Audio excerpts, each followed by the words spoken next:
always a pleasure to be back at Chautauqua, and I was there for the first one. So yeah, it's been quite a journey.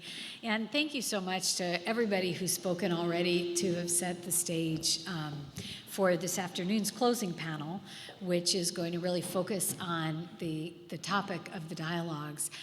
It's very hard to follow that very moving testimonial, if you like, about what it's like to be the victim of an atrocity crime. I don't know about you, but I was sort of choked up both with the emotion of listening to Mohamedou speak about his experiences, his extraordinary ability to transcend that experience and turn it into something positive, and sort of with the shame that it's my own government that was responsible for his suffering. And so I think one of the really special things about Chautauqua over the past 12 years now, David, we're not getting any younger, is that we come to a very special place in the United States. Not every time. We were at Nuremberg for that very special Nuremberg anniversary. But we bring, and we're blessed by our international colleagues from near and far, and we bring them to the United States, to a place which really was responsible for the resurrection of international justice in 1945, and potentially for its demise in later years. So I think there's something very special about being here at the Chautauqua Institution. I know it's far. Today it's humid, and it's not always easy to be here, but I think there's something about place that matters, and being in this place with all of you, Chautauquans, students, prosecutors, colleagues, friends, is very special. I have the honor to lead, I guess this is the inaugural Ben Ferencz panel. And so when I was listening to Mohamedou and listening to Ambassador Rapp this morning and listening to the prosecutors and everybody else who's spoken today, I was thinking about Ben and the fact that, and I just checked to make sure my memory was right, he was writing books about the need for an international criminal court during the height of the Cold War. Right? 1975, he publishes this tome on the need for an international criminal court, and not to be daunted because it's Ben. 1979, he publishes another one, and 1981, he publishes another one, and he writes about why we need something on the crime of aggression. Again, during the 1970s and the 1980s, and who could have foreseen the 1990s when we had, as Steve Rapp said, that second wave, that opening after the Cold War ended, and the ability to create the International Criminal Court and international justice mechanisms. So, here's to you, Ben. Thank you so much for being the person who was willing in the 50s and the 60s and the 70s and the 80s, and he's still going at 99, to sort of see a better way, a way that we could be better as human beings and not do things like what we did to Mohamedou, but that we could be sort of guided by the light of our better angels. So I'm really honored. Thank you, David and Jim, for allowing me to moderate this panel in Ben's name. He's a continued inspiration to all of us.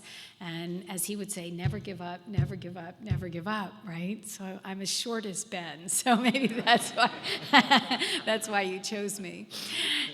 So anyway, with that, let's proceed to our panel, because we have 5 really extraordinarily distinguished individuals. And we decided, I decided, and they didn't object, to do this as a roundtable rather than have set presentations. I have a list of questions. We're going to have a couple of people speak to each one of them. Others may intervene.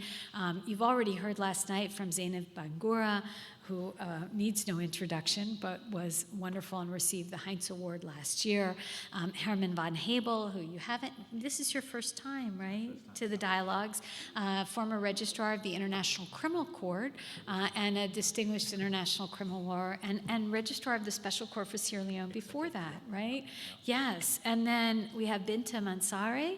Binta, you've been here before. She's been the registrar, and it continues to be, right, the registrar of the Special Court for Sierra Leone, as well as an activist and human rights lawyer in her own. Then in between them, you have Catherine Reed. I'm doing this alphabetically, so you're not sitting out, but Catherine is the executive director of the North Carolina Center on Torture, which was recognized last night. And Catherine has a very distinguished background herself. You can read about 40 under 40, right, in terms of her prominence. And then last but not least, we have Scott Ream. Did I say it right? Ream. Sorry, Scott. And Scott is also with the Center for Victims of Torture, and I believe in the Washington, D.C. office, who has a distinguished pedigree. So you can read about them in their program.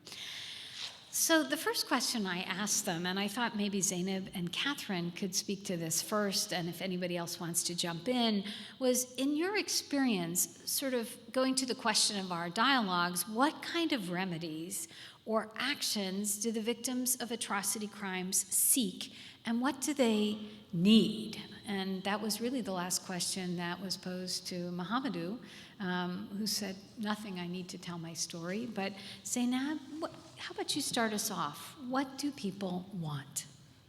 Thank you very much. I am going to focus my contribution on victims of sexual violence in conflict.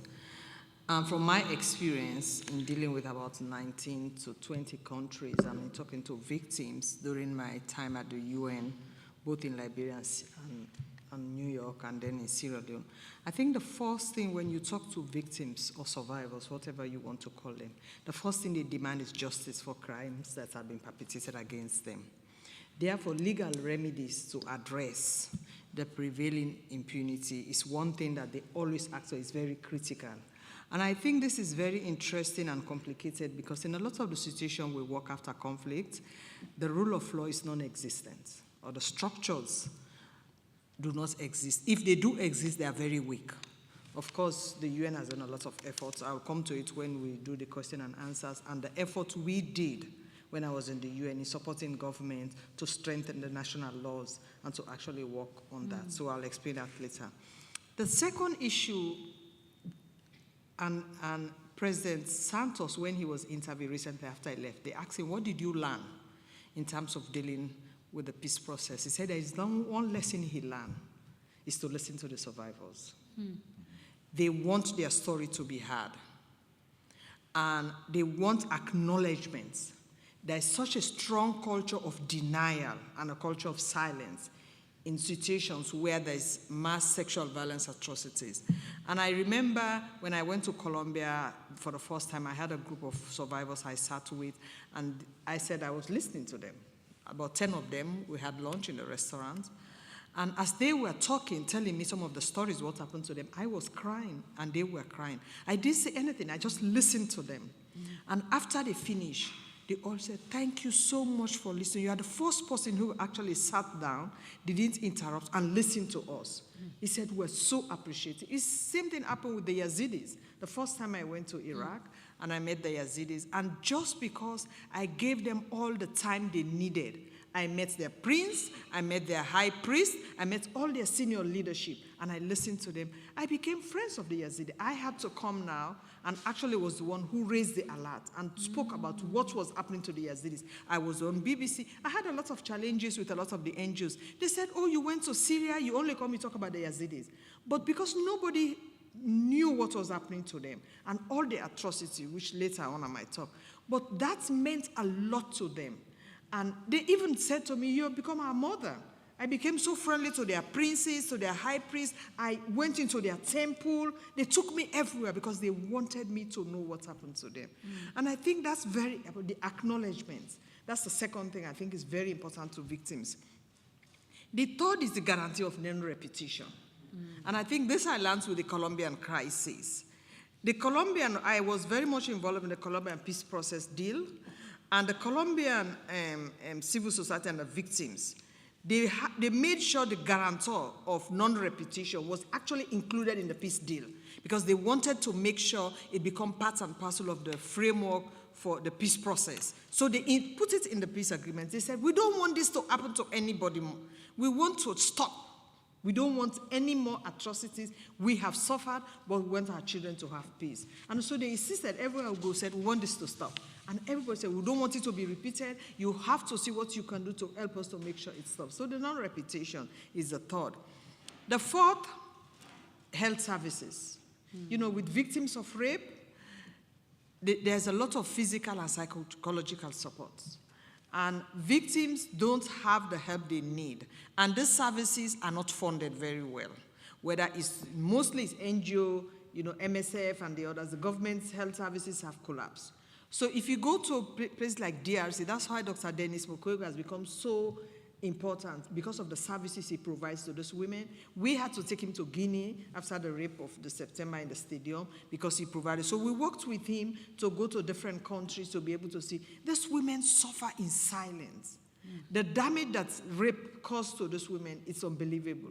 They need to go under massive operation, it's not there. So a lot of the women just want. I got that experience in Uganda where I met a lot of male victims who had been raped, because then, you know, initially it comes under torture. They don't talk that they have been raped. They said, oh, men were tortured in prison. But when you dig, you open, you find out a lot of them were rape victims. And you cannot, especially where gay are illegal, like in Uganda. As soon as a doctor examines you, the next thing he does, he calls the police.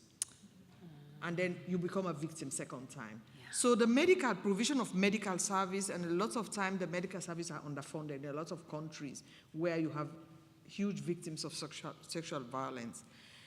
The fifth one is reparation and livelihood support. Mm-hmm. The thing about rape is that once you are raped, you abandon, you're ostracized. And in most countries in Africa, women don't have access to properties, don't have access to livelihood support.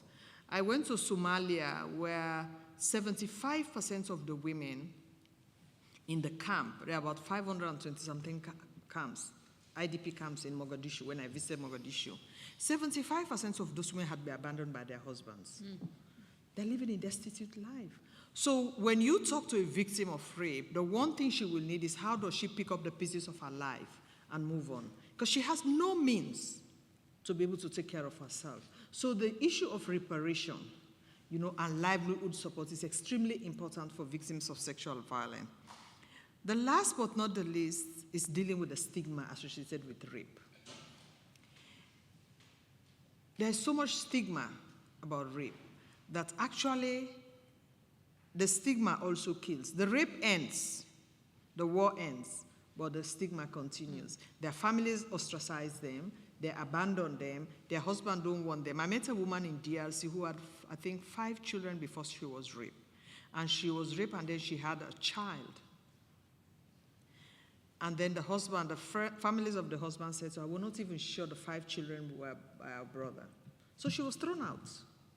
There's so much stigma associated to rape, and part of the campaign I was trying to work on when I was in the UN was how do we transfer the stigma to the perpetrator instead of the victim. Mm-hmm. And so that's why a lot of the times the victim prefer to die in silence than come out and accept that they have been raped.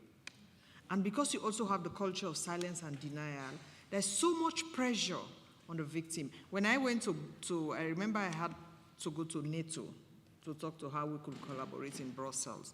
And one of the Assistant Secretary General of NATO said to me there was a woman in Croatia who had been raped during the Bosnian War, so she had a child.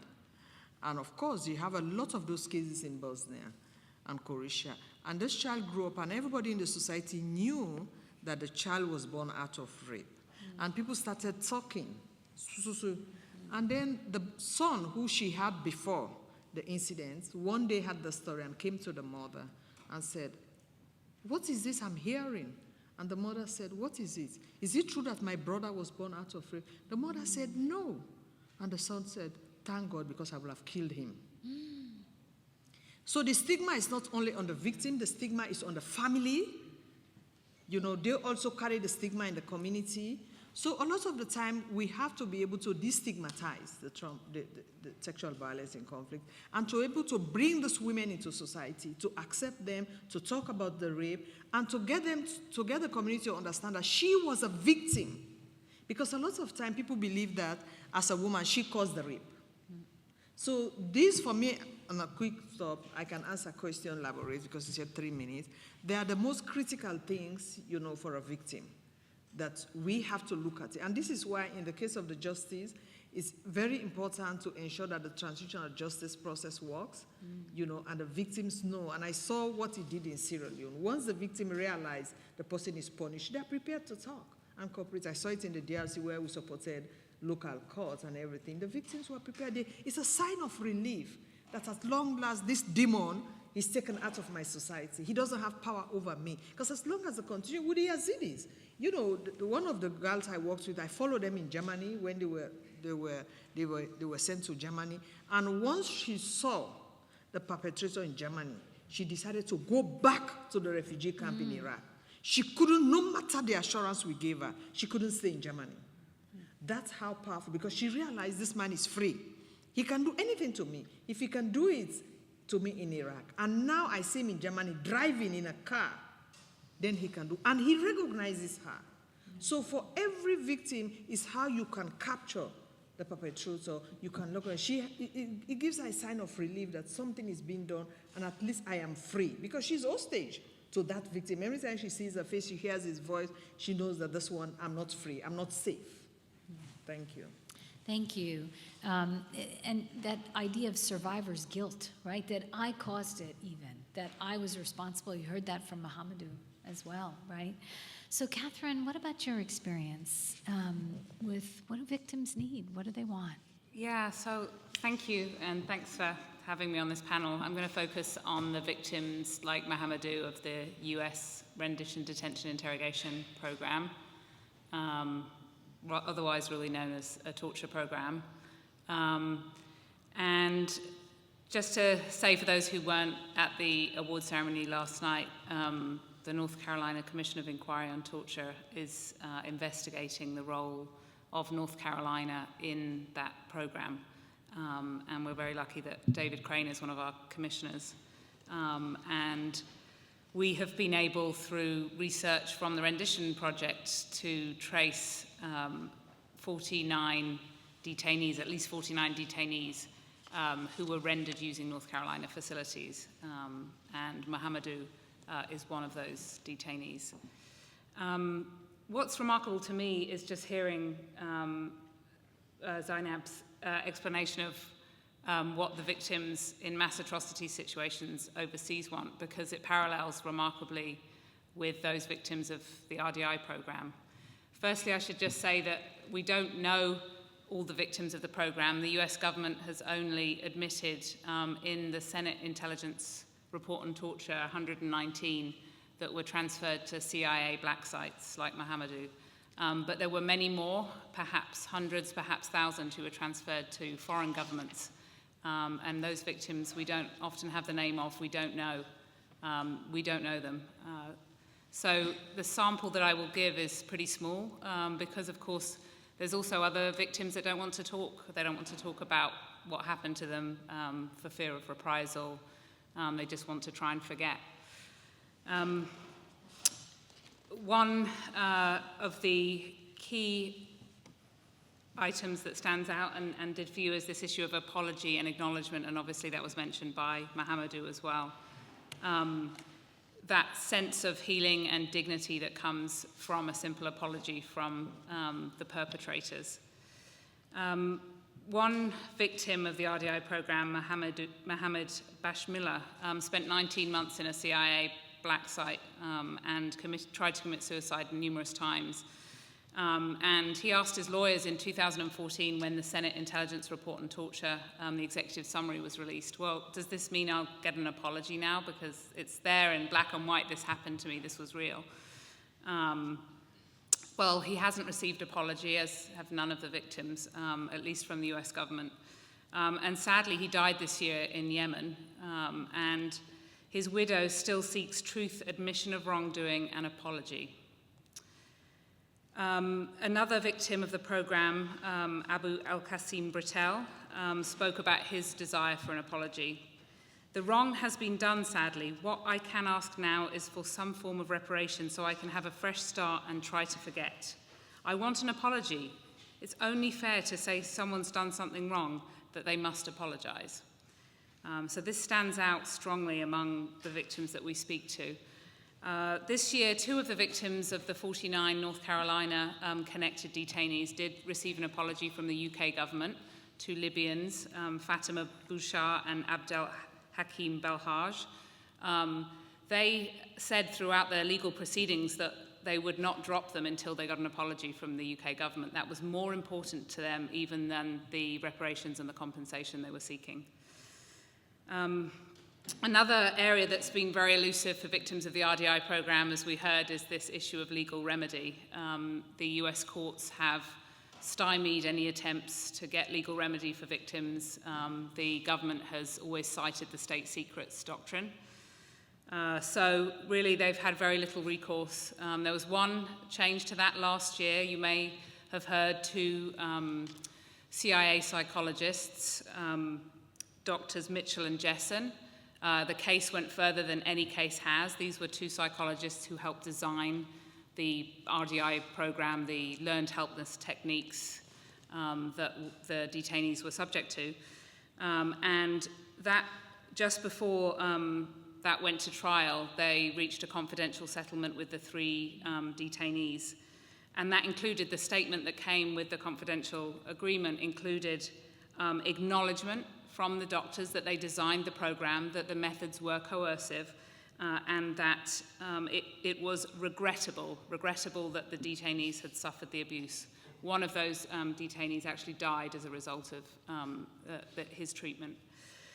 So that's about what we've got in the US courts. There have been trials in Italy where we've seen Americans convicted in absentia, and in the European Court of Human Rights that's required other countries that were involved in the RDI program to pay compensation.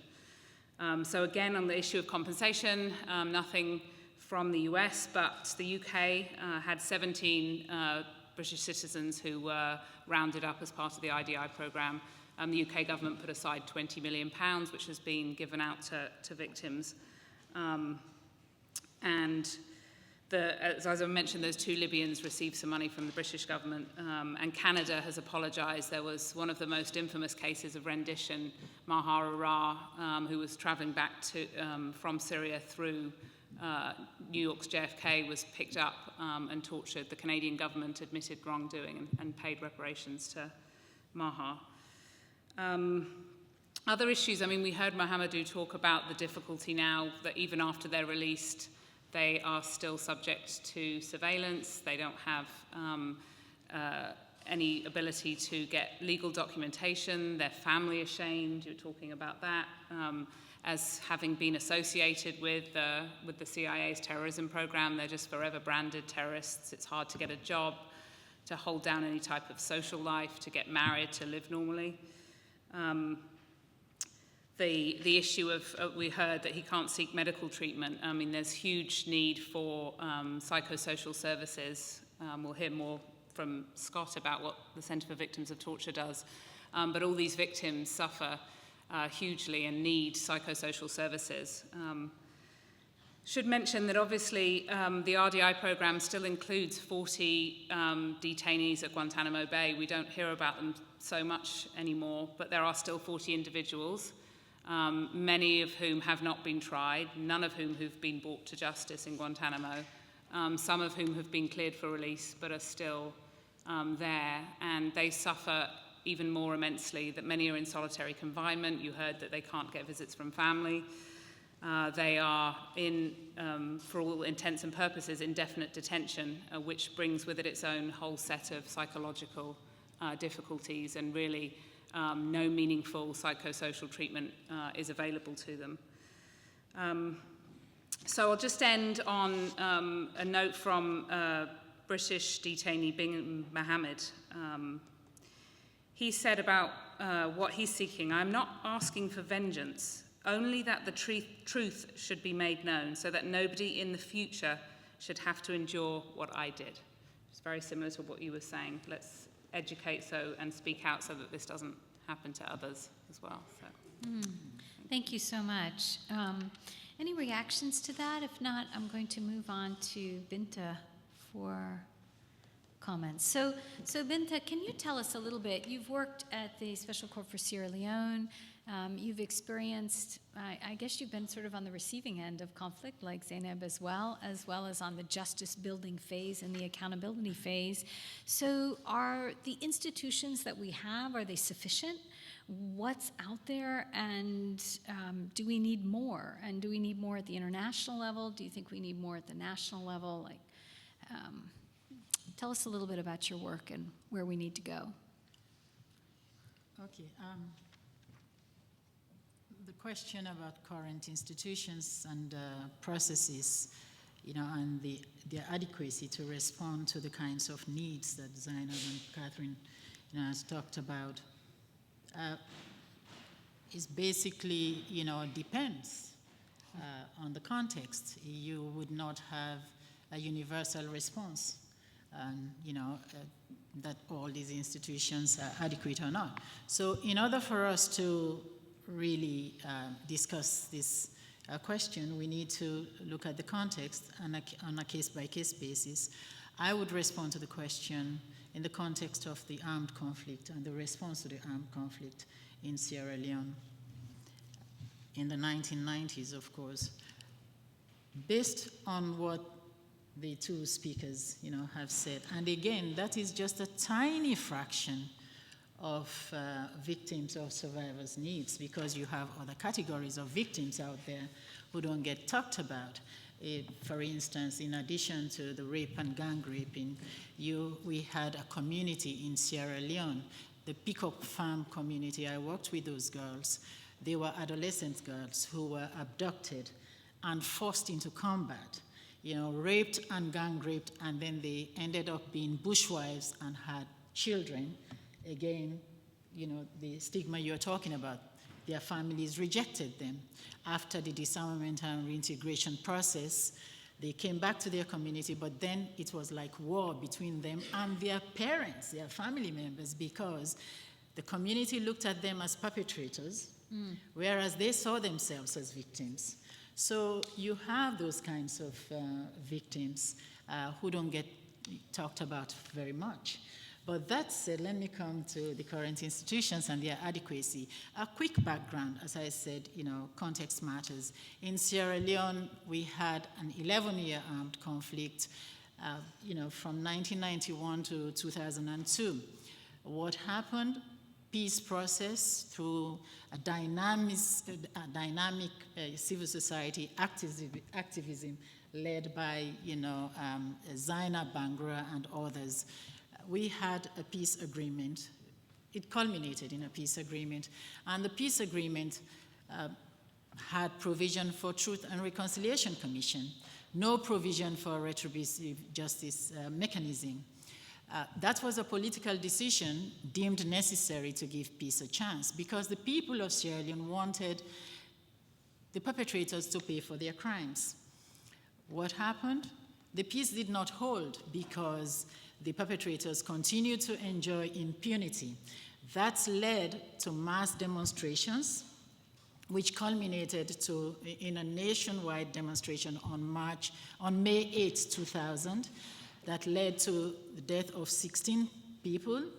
And the president at that time was under tremendous pressure because the recalcitrant of the rebels was blamed on the impunity that they continued to enjoy. Long story short, the president of Sierra Leone requested a special court for Sierra Leone that would prosecute the RUF, who were the rebels. But we ended up having a special court that prosecuted all factions, irrespective of, on which side they fought for. But that was what the people of Sierra Leone wanted. They wanted a Truth and Reconciliation Commission, as well as a retributive mechanism, whether it was a special court or not, but we ended up having a special court. Why is that? For some of these survivors, they just want an end to war. They just want to pray and forgive because of their faith. But for others, and I would say the majority, as the saying goes, there is no peace without justice. And I mean retributive justice, not restorative justice. So we had these two mechanisms in Sierra Leone. Their adequacy really should be measured by their performance. The Truth and Reconciliation Commission, the acknowledgement and apology that has been talked about, was achieved through the Truth and Reconciliation Commission, because perpetrators and victims or survivors, they were able to tell their stories together, ask for forgiveness, whether whether everybody had the opportunity, everybody that needed that had the opportunity to tell their story before the Truth Commission is a subject of another discussion. But at least we had that. So some people were given the chance to tell their story, seek apology, receive apology, and move on. The Special Court for Sierra Leone, it was created at a time of lawlessness, massive lawlessness, breakdown of the judicial system, and lack of faith in the national justice system. So the people of Sierra Leone were perceiving the Special Court at that time from the lens of a judicial system that was corrupt, that had no credibility. But what the first prosecutor at that time, David Crane, did was extremely significant, because the first indictments were very few, 13 persons, but it included a head of state. It included the Deputy Minister of Defense. In Sierra Leone and in that region, at that time, no message could have been louder, because it sent the message from the onset that no one was above the law. The rightness and wrongness of some of those is a subject of another discussion. But at least that was needed at that time for the victims. And it was needed for confidence building in the judicial system, which I would argue contributed a lot to the success of the Special Court for Sierra Leone. But it was also needed for deterrent purposes. I know there was a debate earlier on about deterrence or not. In our context, in our setting, and according to the performance of the Special Court, we would argue that this Special Court had a deterrent effect. Of course, deterrent is not forever, it's not infinite. It is in a particular setting, during a particular time, and we would continue that academic debate. But during that time, it was extremely important. So in terms of the adequacy of the institutions, the establishment of those two were adequate, but they were also supported by national NGOs and community-based organizations who were working on reconciliation, reintegration, documentation of human rights abuses. So we got it almost right in Sierra Leone as far as that setting is concerned. Let's move now to the second part of your question. I have not taken Maybe 5 yes. minutes yet. Yes. Yeah. The second part of your question, in terms of satisfying the witnesses, we did it from the performance of the Special Court for Sierra Leone. There are many examples, but I will just focus on 2. Witness protection. Without witnesses, you don't have trials. And the court got it right, because we had a robust witness protection scheme, again using protecting the witnesses, protection and support, for instance, using pseudonyms, in-camera testimonies, also safe houses, all sorts of protection. Let me don't go on listing them. But so that kind of helped, the witnesses. It built confidence in witnesses, in the court. The other aspect, and which is the last before I give up, is outreach, engaging with the communities, engaging with the broader population, that suffered, because who is a victim, who is not a victim, again, from the affected population's perspective, it is tough to handle. So what we did, we balanced witnesses who were testifying before the court, but also the broader population who suffered as a result of the armed conflict. I rest my case, I think. No, that's fantastic, and the whole point is to have a dialogue. And I think what you can hear is there's this national, international partnership. Every time it's successful, you have the local organizing on the ground, often people exposing themselves to great risk, like Zainab and Binta, but you also have international support. And it's really true even with the torture issue as well. So Herman, you get to speak next, and you can tell us about the ICC, because having learned many lessons, the ICC tried to do it differently, right? So tell the audience a little bit how it works and if it's working. Exactly. Thank you very much.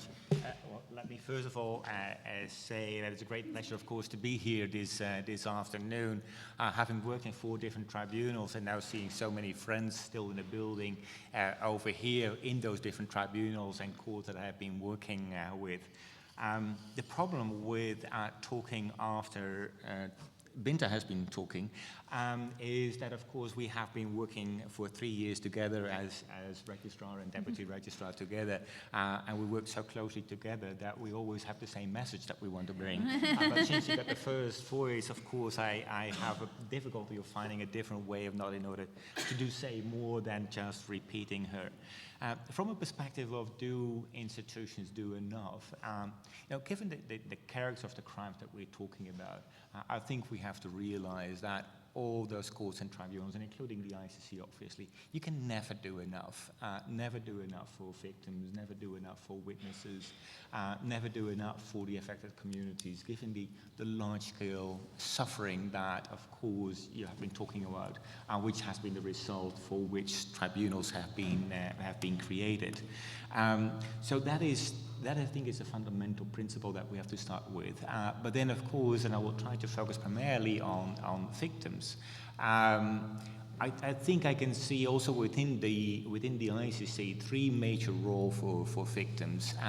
The first one is victims as the owners of the process. And what I mean with that, and comes close to, of course, the issue of outreach, of listening to victims. If you organize trials and if you do not engage with victims in the role, in the suffering that they have had, in the role they want to play, in them have them participate and make them see that this justice, those trials are being organized in order for them to have a feeling of justice. You're actually missing the point. And I think what has been the frustration, when working for the different courts and when trying to, talk to states about budgets and fundraising or whatever, that many states actually did not see the point of outreach, did not see how important it was to actually engage people, the communities, the affected communities. The effectiveness of international justice and of those tribunals depends, I think, more than 50% about the quality of your outreach activities, the quality of being able to engage victims in your proceedings. I think the second part is, and that is indeed in the ICC statute that has been included in the statute itself, is the participation of victims in our proceedings. And like Fabrizio, we have been working together in the negotiations in different delegations. I was in a Dutch delegation, and we were regularly involved in the discussions about creating a role for victims and participating in the proceedings. But how little did we actually know how to actually do it? It's one thing to say it is important to get it included in the statute. It's another thing to actually realize how you have to do it. And to be perfectly honest, I think so far the ICC has been struggling with it, has developed practices, has learned from its own mistakes, but I think it's still a work in progress. There is a lot more now, and there are groups of victims that do participate in different proceedings, but I don't think that we're there yet, and I think there's need to develop more and to really make sure that victims can effectively participate. And in particular, when you talk about big groups of victims, I think one of the most important things there again is also how to engage them, how to constantly keep them informed about what's going on, and also I think from a legal perspective, how they can actually make sure that really they can select their own representative in court. I think it's a fundamental right for victims to actually choose their own counsel that represents them in the courtroom. And the last thing that is also to a certain extent quite unique within the ICC statute system is the question of reparations. Within the ICC statute system, you have also the Trust Fund for Victims, which I think is quite unique. They have a sort of double mandate. On the one hand, an assistance mandate. On the other hand, a reparations mandate. And I think to a certain extent, and also there I think it is more for the court and for the Trust Fund to do, is to recognize that the ICC needs a trust fund and the trust fund needs the ICC.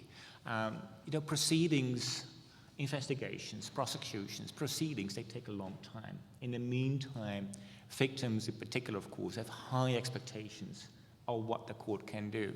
And the longer it takes, the bigger the danger is that victims feel like, wait a minute, how long does it take? There is a point that people want to see results. The trust funds, certainly with their assistance mandate, while those proceedings are ongoing, and they can focus on more victims than only who can participate in the proceedings. They can actually focus on affected communities in totality.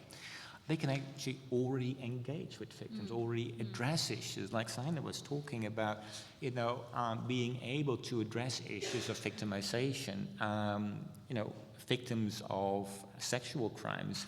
I've seen projects by the Trust Fund for Victims, for example, in the Eastern Congo, where they had specific projects for women who were sexually abused during the war, and where the particular programs in order to develop the capacity for women to have their own own independent existence, but also programs in their own villages with mediation, with communication between men and women to sort of break through those sort of traditional feelings about what are the consequences for a woman once a woman is raped or sexually abused.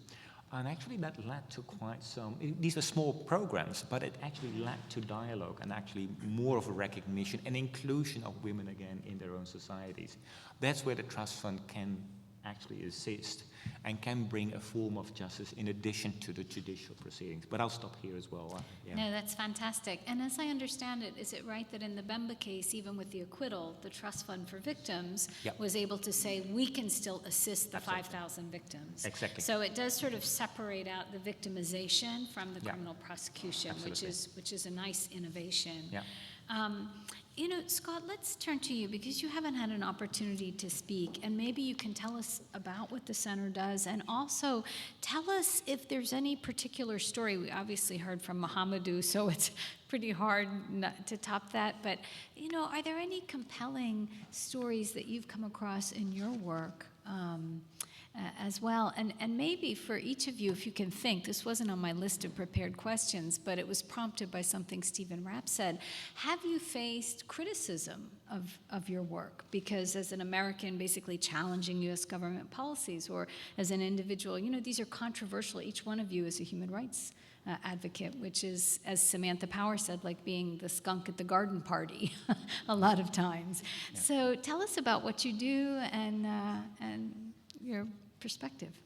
Sure, thanks very much, Sadat. Thank you. And thanks everyone for having me. I am a last-minute stand-in for our executive director, so bear with me. I'm going to try to wear his hat. I'm going to wear CVT clinicians' hats for parts of this also, and speaking to some of the questions that you've raised earlier and the panelists have spoken to. And then in my actual day-to-day work, I run CVT's policy advocacy in Washington, so I want to make a couple points about some of what Catherine raised as well with respect to where the U.S. now stands on torture. But maybe to take a step back, so the Center for Victims of Torture works with torture survivors, refugees and asylum seekers in practice around the world. We have sites in the Middle East, in Jordan, in Africa, in Kenya, Uganda, and Ethiopia, and here in the U.S., in Minnesota, which is where our headquarters is, and now in Atlanta, Georgia. And again, an office in DC, but the DC office just does policy advocacy. Our clinicians see about 20,000 primary and secondary survivors a year, people who have suffered unimaginable pain, both physical and psychological. I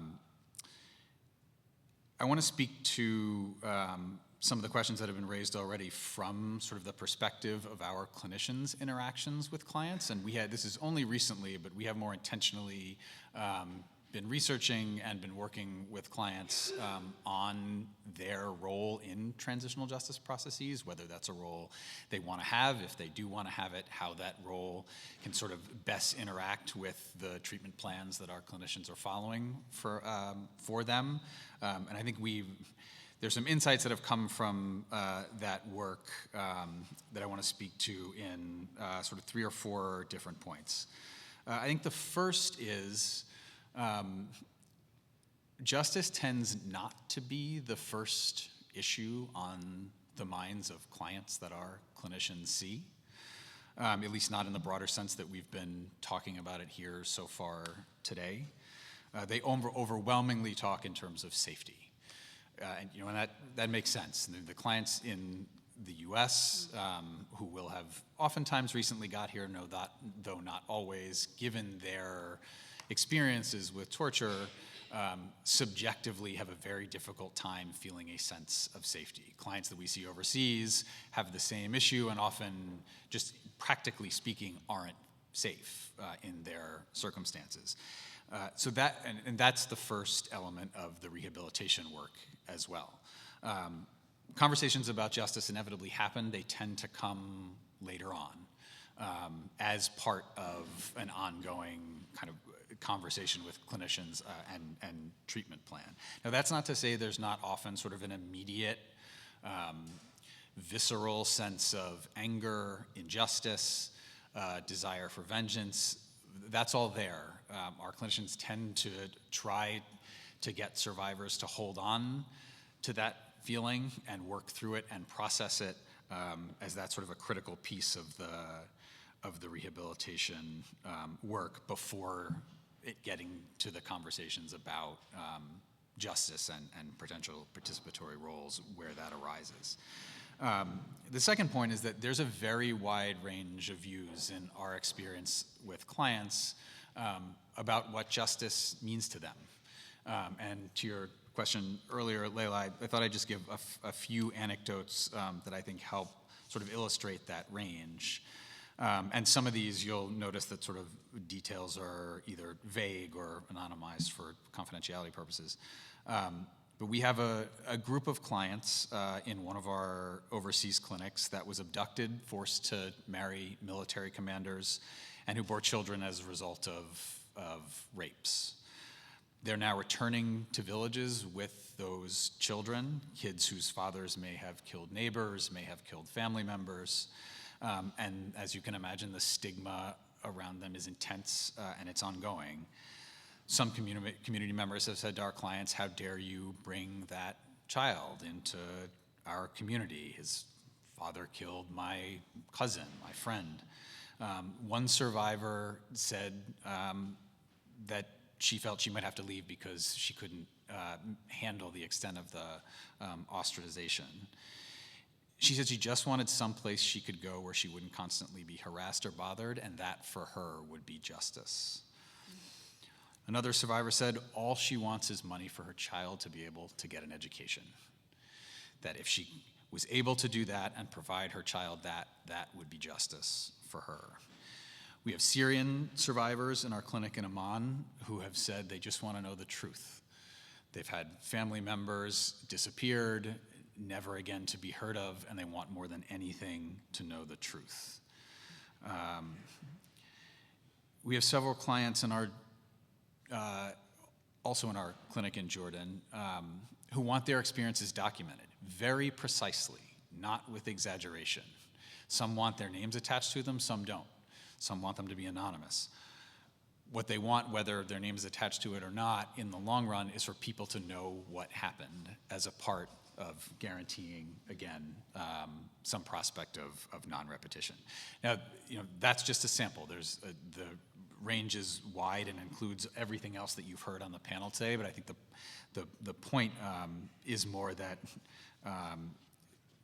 there are many conceptions of this among survivors, and so getting to what's right for each of them is going to be different in each circumstance. The third point is that survivors that we have encountered that have had experiences in transitional justice contexts, their experiences have varied. Some have been quite positive. Witnessing or testifying can be a cathartic experience and part of the healing process, but that tends to be true when the survivor can tell a story in a way that's not about sort of shame and humiliation, right? Where the story is about dignity and virtue and reclaiming ownership and power. And that tends to be at a point in psychosocial healing where the survivor has processed those memories in a more emotionally healthy state. Those experiences can also be quite re-traumatizing. They can set the healing process back. We have seen that as well, particularly when survivors aren't able to speak in their own terms and they don't have some degree of control over the process. I think control is an issue that Hamidou spoke to that you've heard arise several times today. And that leads to the last point on sort of this set of issues. We've found that an important factor in sort of the nature and quality of survivors' experiences with transitional justice processes is the extent to which those processes are really sort of truly survivor-centered, and in particular, meaningfully integrate mental health and psychosocial services sort of from the beginning going forward. Reparations was just raised, and I wanted to give it, I think there's a good sort of example of this that I wanted to end on. There is often, to the extent there is mental health and psychosocial support provided through transitional justice processes, it often comes at the end.